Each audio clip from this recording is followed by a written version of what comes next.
The notification on my phone made me freeze.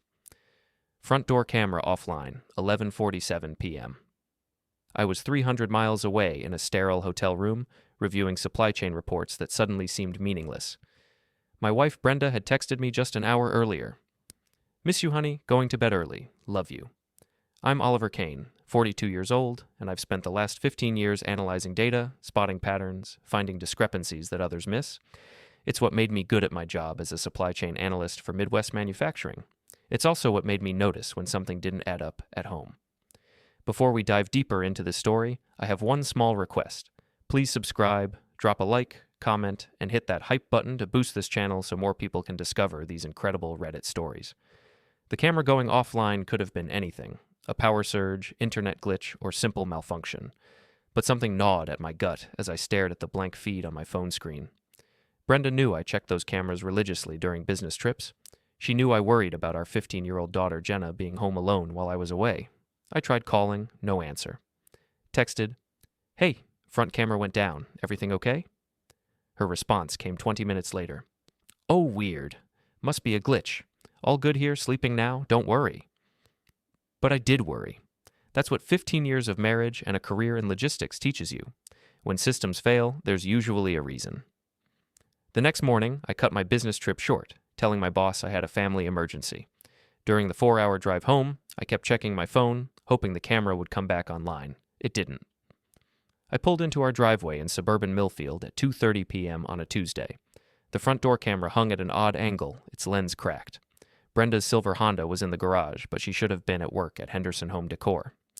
"Honey, I'm home," I called out, dropping my travel bag by the door. Brenda appeared from the kitchen, looking flustered.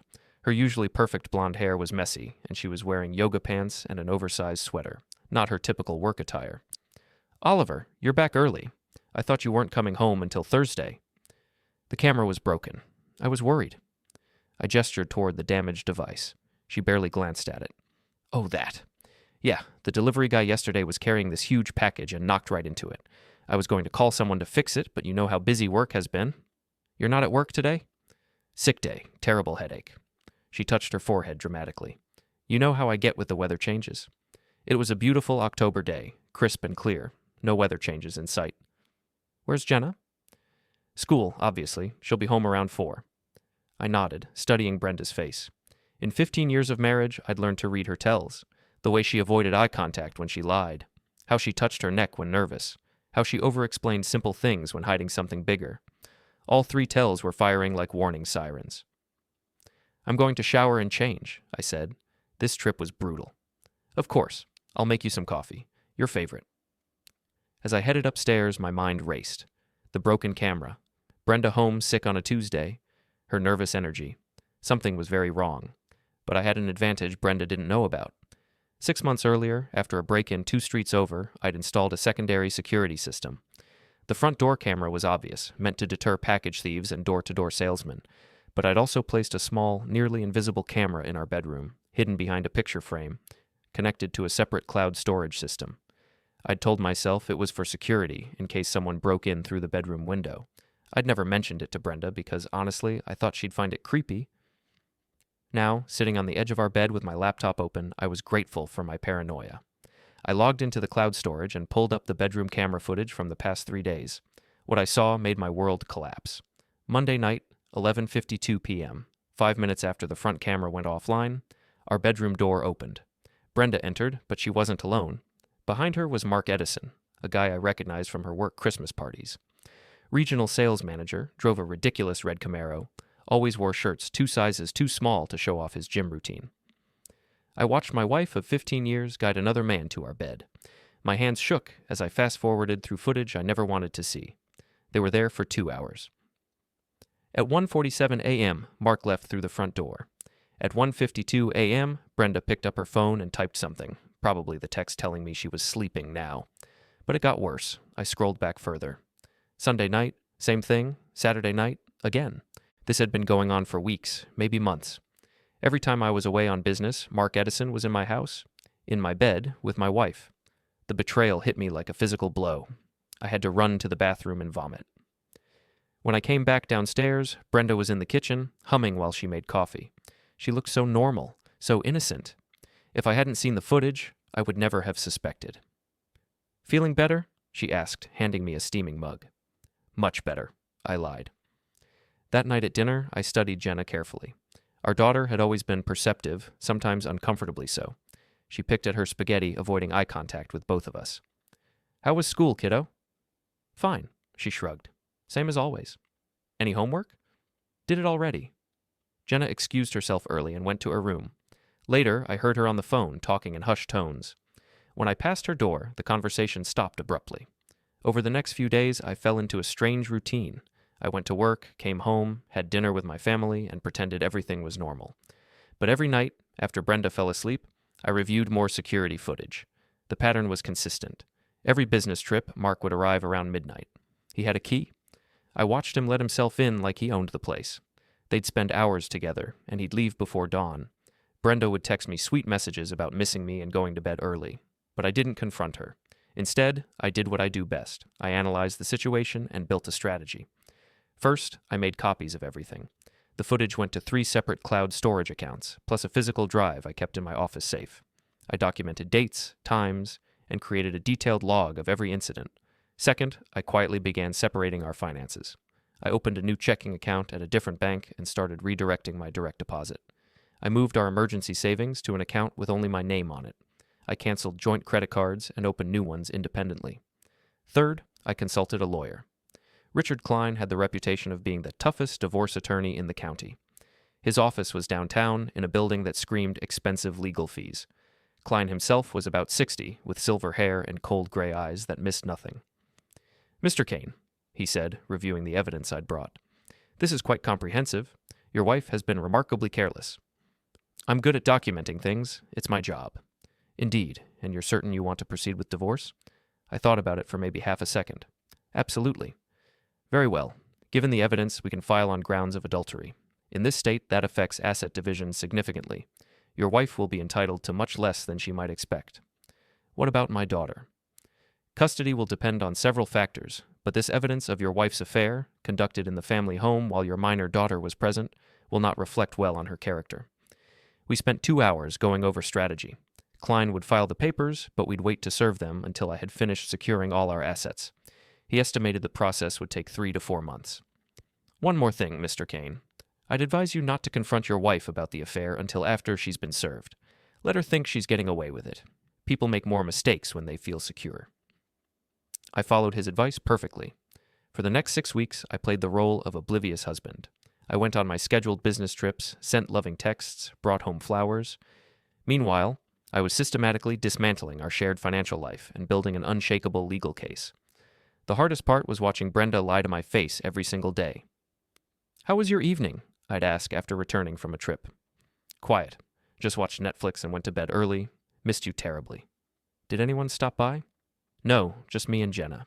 You know how boring it gets when you're away." She was a remarkably convincing liar. If I hadn't seen the footage of Mark Edison leaving our house at 2 a.m., I would have believed every word. But the lies were adding up. I started testing her, asking specific questions about movies she claimed to watch, or news events from nights when I knew she was busy with Mark. She failed every test, making up details or changing the subject. Meanwhile, Mark was getting bolder. I watched him arrive earlier and leave later. On one particularly infuriating night, security footage showed him raiding our refrigerator, eating leftovers I'd specifically been saving for lunch the next day. The breaking point came during Thanksgiving week. I was supposed to be in Chicago for 3 days, working on a major supplier contract. But the meetings wrapped up early, and I decided to surprise Brenda by coming home a day ahead of schedule. I pulled into our driveway at 10:30 p.m. on Wednesday night.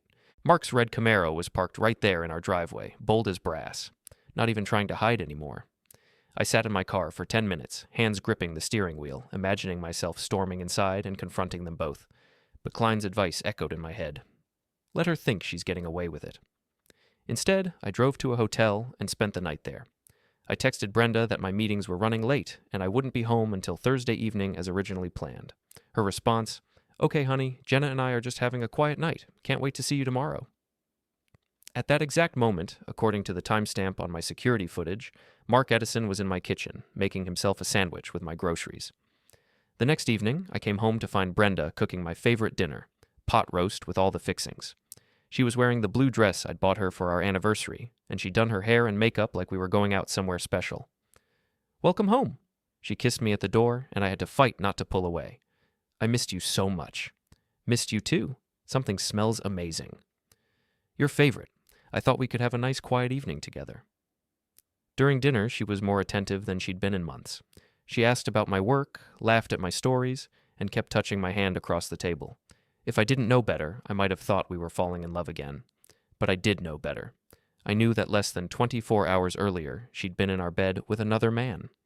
I knew she was lying about every single thing that came out of her mouth. And I knew that in 2 weeks, Richard Klein would be serving her with divorce papers that would destroy her comfortable little double life. "You seem distracted," she said, refilling my wine glass. "Just tired. Long week." "Well, maybe I can help you relax later." She gave me a smile that once would have melted my heart. Now it just made me sick. That night, I lay awake next to her, listening to her breathe. She slept peacefully, without a trace of guilt or worry. How do people do that? How do they live such elaborate lies without losing their minds? The divorce papers were served on a Tuesday morning in early December. I was at work when it happened, but Klein called me immediately afterward. "It's done." She was served at her office at Henderson Home Decor. According to the process server, she went completely white and had to sit down. "How long before she calls me?" "I'd estimate about 30 minutes. He was wrong. She called in 22 minutes. "Oliver, what the hell is this?" Her voice was shaking with rage and panic. "What's what, Brenda?" "These papers. This divorce filing. What are you talking about, adultery? This is insane." I kept my voice calm and level. "I know about Mark." Silence. Long, terrible silence. "I don't know what you think you know, but I know everything, Brenda. I have footage of him coming and going from our house for months. I have timestamps, dates, everything. It's over." She started crying then, big heaving sobs that might have moved me 6 months earlier. Now they just sounded like manipulation. "Oliver, please, we can work this out. It was a mistake, a terrible mistake. I'll end it with Mark right now, today. We can go to counseling, we can fix this." "No, we can't. Please, think about Jenna. Think about our family. 15 years of marriage, and you're going to throw it all away?" "I'm not the one who threw it away, Brenda." She hung up on me. An hour later, she called back. This time, the tears were gone, replaced by cold fury. "You snake. You've been planning this for months, haven't you? Moving money around, hiding assets. I checked our accounts. You've stolen everything." "I haven't stolen anything. I've protected my assets from a cheating spouse. It's perfectly legal." "We'll see about that. My lawyer says I'm entitled to half of everything, including your retirement accounts." "Your lawyer is wrong. In this state, adultery affects asset division. You might want to read the papers more carefully." She hung up again. The next few weeks were a blur of legal meetings, paperwork, and increasingly desperate phone calls from Brenda. She tried everything: tears, anger, threats, promises. She swore the affair was over, claimed it had only been going on for a few weeks, insisted it meant nothing. But I had the footage, I had the evidence, and I had Richard Klein, who was proving to be worth every penny of his substantial fees. The most painful part was Jenna. Our daughter had been quiet and withdrawn since the papers were served. She split her time between our house and Brenda's new apartment, clearly struggling with the divorce. One evening in January, she finally confronted me. "Dad, why couldn't you just forgive her?" We were in the kitchen, and I was making dinner for just the two of us.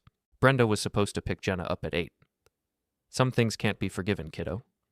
"But she said she was sorry. She said she'd never do it again." I stopped stirring the pasta sauce and looked at my daughter. At 15, she was already taller than her mother, with Brenda's blonde hair but my dark eyes. "Jenna, your mother lied to me every single day for months. She brought another man into our house, into our bed, while you were sleeping down the hall. That's not a mistake. That's a choice she made over and over again. But people make mistakes, Dad. Nobody's perfect." "You're right. Nobody's perfect. But there's a difference between making a mistake and living a lie." She was quiet for a long moment. Then, "Are you going to be okay?" "Yeah, kiddo, I'm going to be fine. We both are." But I wasn't fine. The betrayal had changed something fundamental inside me. I found myself questioning everything. Every memory, every moment of happiness, every time Brenda had said she loved me. How much of our marriage had been real? How long had she been capable of such elaborate deception? The legal process moved forward with ruthless efficiency. Klein had been right about the adultery affecting asset division. Brenda would get the house. I didn't want it anymore anyway, too many bad memories. But I kept my retirement accounts, my savings, and most of our investments. Mark Edison, meanwhile, had disappeared from the picture entirely. According to mutual friends, he'd transferred to a different region shortly after the divorce papers were served. Apparently, he wasn't interested in being with Brenda when it meant dealing with the messy aftermath of a broken marriage. The final hearing was scheduled for March 15th. By then, Brenda had burned through 2 different lawyers and was representing herself. She showed up to court looking haggard and desperate, wearing a cheap suit and carrying a folder of disorganized papers. I sat with Klein at the plaintiff's table, watching her fumble through her arguments. She claimed I had been emotionally distant, that I'd driven her into Mark's arms through neglect and indifference. She insisted the affair had been brief and meaningless and that I was being vindictive in my asset claims. Judge Morrison listened patiently, then asked to see the evidence. Klein presented our case methodically. The security footage, the financial records, the documented timeline of Brenda's deception. It was overwhelming and undeniable. "Mrs. Kane," the judge said, "do you dispute the authenticity of this evidence?" Brenda's voice was barely a whisper. "No, Your Honor." "And do you acknowledge that you conducted an extramarital affair in the family home over a period of several months?" "Yes, Your Honor." "Very well. I'm granting the divorce on grounds of adultery. Asset division will be as outlined in the plaintiff's filing, with modifications as noted in my written order." And just like that, 15 years of marriage were over. I walked out of the courthouse feeling empty rather than victorious. Klein shook my hand and congratulated me on a successful outcome, but success felt like the wrong word. I'd won, but what exactly had I won? The right to start over at 42? The satisfaction of proving my wife was a liar and a cheat? Brenda caught up with me in the parking lot. "I hope you're happy," she said. "You've destroyed everything." "I didn't destroy anything, Brenda. I just refused to pretend it wasn't already broken." "What about Jenna? What about our daughter? What about her? She'll spend time with both of us. She'll be fine." "Will she? Will any of us?" I looked at the woman I'd once loved more than anything in the world. She looked older, worn down by months of legal battles and the collapse of her comfortable life. Part of me felt sorry for her, but only a small part. "You made your choices, Brenda. Now you get to live with them." I got in my car and drove away, leaving her standing alone in the courthouse parking lot. 6 months later, I was settling into my new life. I'd bought a smaller house across town, closer to my office. Jenna spent every other weekend with me, and we were slowly rebuilding our relationship. She seemed to be adjusting well to the divorce, though she still asked occasional questions about why I couldn't have forgiven her mother. I'd started dating again. Nothing serious, just coffee dates and casual dinners with women I met through work or online. It felt strange after 15 years of marriage, but also liberating. No lies, no deception, no wondering what was really going on behind my back. Brenda had moved in with her sister across town and was working at a different home decor store for significantly less money. According to Jenna, she was struggling financially and had been forced to sell her car and take the bus to work. I felt no satisfaction in her difficulties. The revenge I'd wanted was complete. She'd lost her comfortable life, her financial security, and her reputation. But it hadn't made me feel better about the betrayal. Nothing could undo the months of lies or restore the trust that had been shattered. One evening in September, almost a year after I'd first discovered the affair, Jenna came to me with something that changed everything. "Dad, I need to tell you something about Mom and Mark." We were sitting on my back porch, watching the sunset. Jenna was 16 now, more mature, more thoughtful about the world around her. "What about them?" "I knew, about the affair. I knew it was happening." I felt like I'd been punched in the stomach. "What do you mean, you knew?" "I heard them talking one night when you were in Denver. I got up to get water and heard voices in the kitchen. Mark was there, and they were talking about you, about how you didn't suspect anything." "Why didn't you tell me?" She was crying now, tears streaming down her face. "I don't know. I was scared. I didn't want you and Mom to get divorced. I thought maybe it would just end on its own, and you'd never have to know." I pulled her close, feeling my own eyes fill with tears. "Oh, kiddo, that wasn't your responsibility. You shouldn't have had to carry that secret." "I'm sorry, Dad. I'm so sorry. Maybe if I'd told you right away, you could have worked it out." "No, Jenna, your mother made her choices. That's not on you." We sat together in the gathering darkness, both of us crying for different reasons. I was crying for my daughter, who'd been forced to keep an adult secret that no child should have to bear. She was crying for the family we'd lost and the innocence that had been stolen from all of us. But there was something else in her confession that struck me. Mark and Brenda had talked about me, about how I didn't suspect anything. They'd been laughing at me, confident in their deception, secure in their belief that I was too stupid or too trusting to catch on. That revelation reignited something I thought had gone, a cold, calculating anger that demanded one final act of justice. It took me 3 months to plan it perfectly. Mark Edison had returned to town in November, taking a job with a competing home decor company. He was living in an apartment complex on the south side, driving a used Honda instead of his flashy Camaro. According to my research, and yes, I researched him thoroughly, his wife had divorced him and taken half his assets. His new job paid significantly less than his previous position. His affair with Brenda had cost him nearly as much as it had cost me, but not quite enough. I waited until the week before Christmas. Mark was working late at his new job, trying to impress his boss and secure his position. I knew his schedule because I'd been watching him for weeks, learning his patterns the same way I'd once analyzed supply chain data. On Thursday evening, December 21st, I followed him to Flanagan's Bar, a dive on the east side where he'd been drinking alone most nights. I waited until he'd had 3 beers, then approached his table. "Mark Edison?" He looked up, and I watched recognition dawn in his eyes. "Oliver, Jesus." "Mind if I sit down?" He gestured to the empty chair across from him. "It's a free country." I ordered a beer and studied the man who'd helped destroy my marriage. He looked older, more worn down than I remembered. His hair was thinning, and he'd gained weight around his middle. The gym-sculpted physique was going soft. "So," I said, "how's life treating you?" "Can't complain." But his voice suggested otherwise. "New job working out?" "It's fine. Different company, same business." "And the divorce? How'd that work out for you?" His jaw tightened. "About like you'd expect." We sat in silence for a moment, drinking our beers. The bar was nearly empty, just a few regulars watching basketball on the mounted TVs. "You know," I said finally, "I never thanked you." "Thanked me for what?" "For showing me who my wife really was. If it hadn't been for you, I might have wasted the rest of my life with a woman who could lie to my face every single day." Mark shifted uncomfortably. "Look, Oliver, what happened between Brenda and me was exactly what it appeared to be. An affair, a betrayal, a series of choices that destroyed 2 marriages and hurt a lot of people." "Yeah, well, it's over now." "Is it?" He frowned. "What do you mean?" I reached into my jacket pocket and pulled out a manila envelope. "I mean, I've been thinking about this whole situation for over a year now, and I realized something important." "What's that?" "You never really paid for what you did." I slid the envelope across the table. Mark opened it cautiously, then went pale as he saw the contents. Inside were photographs. Not the security footage from my bedroom. I wasn't that cruel. But pictures I'd taken over the past few months. Mark leaving his apartment, Mark at his new job, Mark at this very bar. And with each photograph, a detailed note about his schedule, his habits, his new life. "What the hell is this?" he whispered. "Insurance," I said calmly. "See, I realized that you got off pretty easy.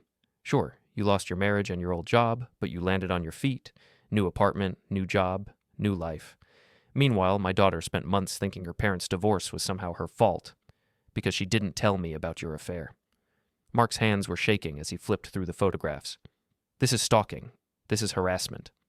"No, this is documentation. Just like I documented your affair with my wife. I'm very good at documentation." "What do you want?" I leaned forward, keeping my voice low and steady. "I want you to understand something, Mark. You think this is over, but it's not. It will never be over. Every time you start to feel comfortable, every time you think you've moved on, I'll be there to remind you of what you did. You can't do this. I'll call the police." "And tell them what? That I took pictures of you in public places? That I know where you work and where you live? None of this is illegal, Mark. It's just thorough." I finished my beer and stood up. "Oh, and one more thing. Your new boss, Janet Morrison, she's my cousin's wife. Small world, isn't it?" The red liquid drained from his face completely. "You snake." "Maybe, but I'm a snake who doesn't sleep with other men's wives." I left him sitting there with the photographs, walked out into the cold December night, and drove home to my quiet, honest life. 2 weeks later, Mark Edison left town again. This time, according to Janet Morrison, he didn't even give 2 weeks' notice. He just didn't show up for work one day, and his apartment manager said he'd broken his lease and disappeared. I never saw him again. Brenda heard about Mark's departure through mutual friends and called me, furious. "What did you do to him?" "I had a conversation with him, that's all." "He's gone, Oliver. He just vanished. What did you say to him?" I told him the truth, that actions have consequences, that some debts never get fully paid. You're sick. You're obsessed with revenge. No, Brenda, I'm just thorough. It's what I do. She hung up on me, and I never heard from her again. That spring, Jenna graduated from high school with honors and received a full scholarship to State University. At her graduation party, she pulled me aside. Dad, are you happy now? I looked around at the small gathering, my daughter, my parents, a few close friends who'd stuck by me through the divorce. It wasn't the life I'd planned, but it was an honest life. Yeah, kiddo, I think I am. Good. You deserve to be happy. So do you, and you will be. She hugged me tightly. I love you, Dad. I love you too. As I watched my daughter celebrate with her friends, I reflected on the past 2 years. The betrayal had nearly destroyed me, but it had also taught me something valuable about truth, justice, and the importance of consequences. Brenda had made her choices and lived with the results. Mark had made his choices and been forced to live with the results. And I had made my choices to document the truth, to seek justice through legal means, and to ensure that those who had wronged me understood the full weight of their actions. Some people might call it revenge. I preferred to think of it as accountability. The security camera at my new house worked perfectly, and I checked it every night before bed. Not because I expected trouble, but because I'd learned the value of knowing exactly what was happening in my own home. Trust, once broken, could never be fully repaired. But truth was something you could always count on, as long as you were willing to look for it and document it properly. And I was very, very good at documentation.